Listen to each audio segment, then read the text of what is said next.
Assalamu alaikum wa rahmatullahi wa barakatuh, mes frères et sœurs bien-aimés. Aujourd'hui, permettez-moi de vous emmener dans un voyage intérieur, un voyage vers un verset du Coran qui, à lui seul, a le pouvoir de transformer nos vies. Ce verset n'est pas une simple parole récitée dans nos prières. Il est une promesse divine, une lumière descendue du ciel pour guider nos pas sur terre. Combien parmi nous portent des fardeaux lourds sur leurs épaules, des dettes qui pèsent, des portes qui restent closes malgré nos efforts, des soucis qui rongent l'esprit jour et nuit. Dans ces moments, on se demande quand viendra l'issue, et parfois même, on oublie que la clé se trouve déjà entre nos mains, offerte par Allah lui-même dans son livre. Ce passage du Coran est bien plus qu'un rappel. C'est une assurance, une certitude, une réponse claire à nos angoisses. Il nous dit que derrière chaque difficulté se cache une ouverture, derrière chaque épreuve se dissimule une sagesse, et que la subsistance que nous cherchons, qu'elle soit matérielle, spirituelle ou émotionnelle, est déjà prévue, déjà écrite, mais conditionnée par une seule chose, notre confiance en Allah et notre attachement à lui. Allah nous rappelle dans son livre « Quiconque place sa confiance en Allah, il lui suffit » Sourate At-Talaq, 3. Ces mots sont puissants. Ils ne parlent pas seulement à notre raison, mais à notre cœur. Ils nous rappellent que la sécurité, le réconfort, la délivrance ne viennent pas des calculs humains, mais du Seigneur des mondes. Et si aujourd'hui je partage ce verset avec vous, c'est parce qu'il a le pouvoir de débloquer tes affaires, de t'apaiser dans tes luttes et de te donner la certitude que tu n'es jamais seul face à tes épreuves. Prépare ton cœur, ouvre ton esprit, car ce que nous allons explorer ensemble est une clé qui peut changer ton regard sur la vie et transformer chacune de tes épreuves en un chemin vers la proximité d'Allah. Avant de commencer cette vidéo, n'oubliez pas de liker cette vidéo, car cela nous donne beaucoup de force pour continuer à partager du contenu bénéfique. Et je vous invite à vous abonner à notre chaîne et d'activer la cloche de notification. Si vous avez des questions ou des commentaires en cours de route, n'hésitez pas à les laisser en bas. J'apprécie beaucoup vos retours. Allons-y. Il existe dans le Coran un passage qui résonne comme une lumière au milieu de l'obscurité, un souffle d'espoir quand tout semble s'écrouler. C'est une promesse qui dépasse le temps et les épreuves, une garantie qui apaise les cœurs et rassure les âmes inquiètes. Allah nous enseigne qu'il est le seul véritable pourvoyeur, celui qui ouvre les portes fermées et qui accorde des solutions là où l'homme ne voit que des impasses. Nous passons parfois par des situations où tout semble bloqué, des dettes qui s'accumulent, un travail qui ne vient pas, des projets qui n'aboutissent pas. Dans ces instants, l'être humain cherche souvent des réponses humaines, contacts, stratégies, calculs. Mais la véritable solution se trouve au-dessus de tout cela.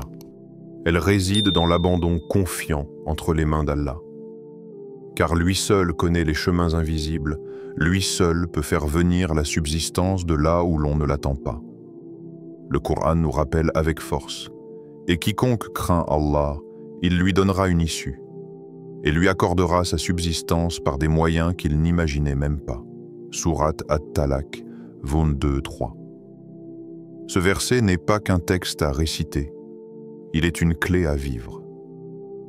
Il nous enseigne que la solution n'est pas toujours logique ni visible.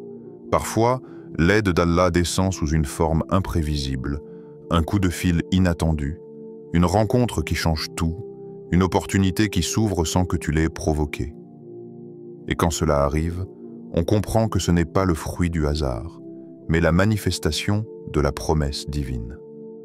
Ce passage du Coran est une invitation à revoir notre conception de la réussite.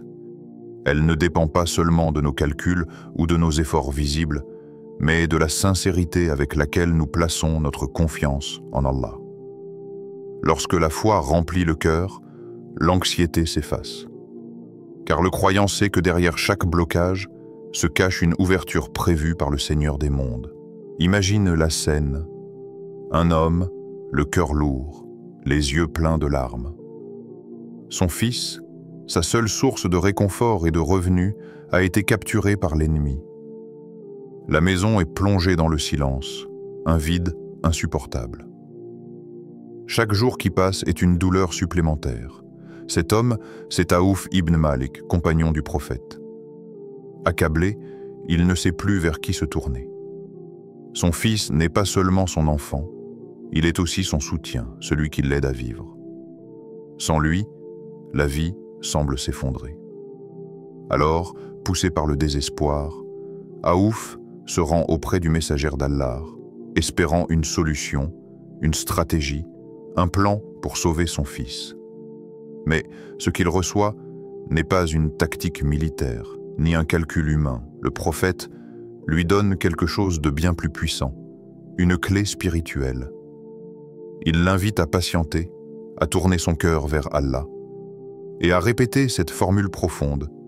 Il n'y a de force ni de puissance qu'en Allah. Au premier abord, on pourrait croire que ce conseil est trop simple, presque déconcertant. Mais derrière ces mots se cache une puissance invisible.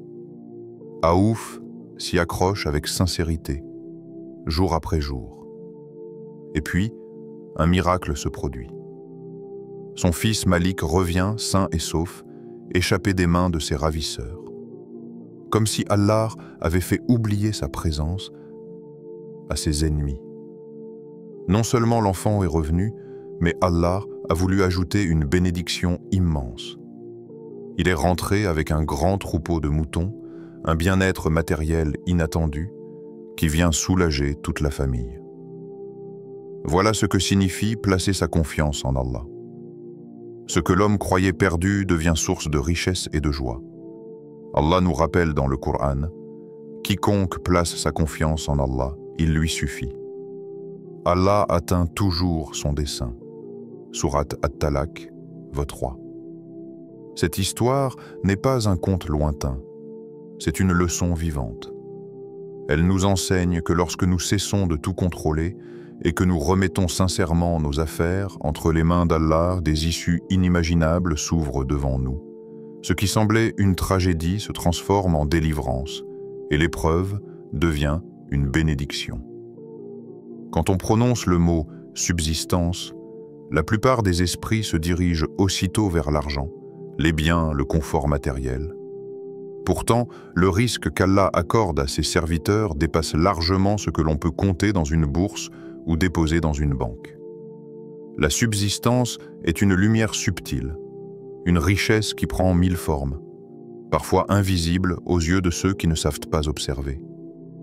Le véritable risque, c'est un foyer où règne la paix, où les cœurs se reposent et où les voix ne s'élèvent pas pour la dispute, mais pour l'amour et la miséricorde. C'est un enfant pieux qui, dans ses prières, mentionne ton nom alors même que toi tu dors. C'est la santé qui te permet de marcher, de respirer, de te lever chaque matin sans souffrance, un trésor que beaucoup négligent jusqu'au jour où il disparaît. Le risque, c'est aussi cette sérénité intérieure qui remplit l'âme, ce sentiment de sécurité même quand les poches sont vides. C'est un ami sincère, une épouse pieuse, une famille soudée, une communauté qui t'entoure. N'est-ce pas là une richesse plus grande encore que l'accumulation de l'or et de l'argent? Allah nous élève à travers ce rappel dans le Coran. Et si vous comptez les bienfaits d'Allah, vous ne pourrez jamais les dénombrer. Sourate Ibrahim, verset 34. Chaque souffle que nous prenons est un don. Chaque repas qui parvient à notre table est une grâce. Chaque sourire échangé, chaque instant de paix, chaque idée inspirante qui germe dans l'esprit, tout cela fait partie de la subsistance qu'Allah distribue avec sagesse et générosité. Réduire le risque à l'argent, c'est fermer les yeux sur la profondeur des cadeaux divins. C'est comme recevoir un océan et ne regarder que la goutte. Comprendre que la subsistance englobe bien plus que le matériel, c'est apprendre à voir le monde autrement. Cela transforme la plainte en gratitude et l'insatisfaction en contentement. Et quand le cœur est reconnaissant, Allah multiplie encore ses faveurs. Arrête-toi un instant et pose-toi cette question. Est-ce que tu fais vraiment ta part? Parce que le tawakkul, la confiance en Allah, ne veut pas dire rester assis, les bras croisés, à attendre que le ciel t'apporte tout cuit. Non. Le croyant doit agir, se lever, chercher, frapper aux portes, poser des efforts réels, sincères et constants. C'est seulement après cela qu'il remet le résultat à Allah. Allah n'a jamais promis la réussite à ceux qui se contentent de rêver sans agir. La promesse divine s'adresse à ceux qui bougent, qui osent, qui travaillent avec conviction, tout en gardant dans leur cœur la certitude que le succès final appartient à Allah. Voilà le véritable équilibre. Unir l'effort humain et la reliance spirituelle. Écoute ce rappel puissant du Coran et dis « œuvrez, car Allah verra vos œuvres de même que son messager et les croyants, puis vous serez ramenés vers celui qui connaît parfaitement le monde invisible et visible, et il vous informera de ce que vous faisiez. » Sourate At-Tawbah, verset 105. Ces paroles sont claires, ton effort compte. Ton travail est vu. Rien n'échappe à Allah. Même si personne ne remarque tes sacrifices, même si les gens ne voient pas tes larmes ou tes nuits blanches, Allah, lui, en est témoin. Et il ne laisse jamais une action sincère sans récompense. Alors, relève la tête, fais ton maximum, déploie ton énergie dans ce qui est juste, mais surtout, ne tombe pas dans l'illusion que tu contrôles tout, car c'est là que la peur et l'anxiété naissent, quand tu penses que tout dépend uniquement de toi. Non, ton rôle est l'effort, et le reste appartient à ton Seigneur. Le tawakkul, c'est cette force intérieure qui fait que tu agis avec détermination sans en craindre le résultat. Tu sèmes avec sérieux, mais tu sais que c'est Allah qui fait pousser la récolte. Et crois-moi, celui qui agit avec sincérité et remet son cœur à Allah ne revient jamais les mains vides. Il y a dans la vie des croyants une clé invisible, une lumière intérieure qui ouvre les chemins les plus sombres. Cette clé, c'est la piété, la taqwa. Elle n'est pas seulement un mot, ni une simple notion que l'on répète. Elle est une manière de vivre, un état du cœur, une vigilance constante qui nous pousse à chercher l'agrément d'Allah dans chaque décision, chaque geste, chaque choix. La taqwa, c'est craindre de déplaire à ton Seigneur, tout en espérant sa miséricorde. C'est marcher dans ce monde avec la conscience que chaque pas est vu, chaque parole est enregistrée, chaque intention est connue. Et quand le croyant adopte cette attitude, les épreuves cessent d'être des murs infranchissables. Elles deviennent des portes que seul Allah détient et qui s'ouvrent au moment le plus juste. Allah nous le rappelle dans son livre, et quiconque craint Allah, il lui facilite ses affaires. Sourate At-Talaq, 24. Ces paroles sont un apaisement. Elles sont comme une main posée sur le cœur inquiet pour lui dire « Rassure-toi, tu n'es pas abandonné ». Car celui qui se tient fermement sur le chemin d'Allah, même quand tout semble perdu, finit par voir des issues qu'il n'imaginait pas. La soumission au décret divin, Ka'adr, est une autre source de sérénité. Elle n'éteint pas la douleur des épreuves, mais elle la rend supportable. Le croyant qui accepte le destin se libère du poids des « et si » et des regrets qui rongent. Il comprend que rien n'arrive sans la sagesse de son Créateur et que derrière chaque difficulté se cache un bien, parfois invisible sur l'instant. Cette soumission n'est pas une faiblesse. Au contraire, elle est une force intérieure inébranlable. Elle transforme l'inquiétude en paix, la peur en confiance et l'amertume en gratitude. Celui qui vit avec la taqwa et le tawakkul sait que la victoire n'est pas toujours visible, mais qu'elle est toujours proche pour celui qui marche avec patience et piété. Regarde le ciel à l'aube, quand la lumière naissante effleure les toits et les arbres. Les oiseaux s'éveillent, leurs ailes encore alourdies par la nuit. Ils quittent leur nid, le ventre vide, sans réserve ni provision. Ils s'élancent dans l'air, confiants, ignorant où se trouve leur subsistance du jour. Et pourtant, chaque soir, ils reviennent repus, rassasiés, comblés par celui qui pourvoit à leurs besoins. Cet exemple, le prophète nous l'a donné, pour que nous comprenions une vérité profonde. Allah nourrit ses créatures les plus fragiles, celles qui ne possèdent ni grenier ni richesse, celles qui vivent uniquement du présent. Alors comment pourrions-nous croire, nous, êtres humains créés pour l'adorer, qu'il nous délaisserait? Le Coran nous rappelle avec douceur et puissance: il n'existe pas d'être vivant sur terre dont la subsistance ne dépende d'Allah. Sourate Hud, Vos 6. Ces mots suffisent à briser nos inquiétudes. Ils nous rappellent que la pauvreté ne vient pas du manque de ressources, mais souvent de notre manque de confiance réelle en Allah. Nous vivons dans l'angoisse de demain, alors que les oiseaux nous enseignent chaque jour la leçon du tawakkul. Ils ne se paralysent pas par la peur, ils s'élancent avec confiance. Et si nous faisions de même? Si, au lieu de laisser nos craintes nous enchaîner, nous choisissions de voler avec foi, de chercher, d'agir, tout en sachant que la main d'Allah guide nos pas et assure notre subsistance? L'univers entier est un rappel. Les étoiles ne manquent pas de briller, les océans ne manquent pas de vagues, les arbres ne manquent pas de fruits quand vient leur saison. Tout est réglé par une sagesse parfaite.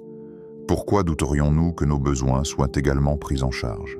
Le vrai problème n'est pas le manque de pourvoyance, mais le manque de certitude. Lorsque le cœur s'ouvre à la confiance, les soucis perdent leur poids.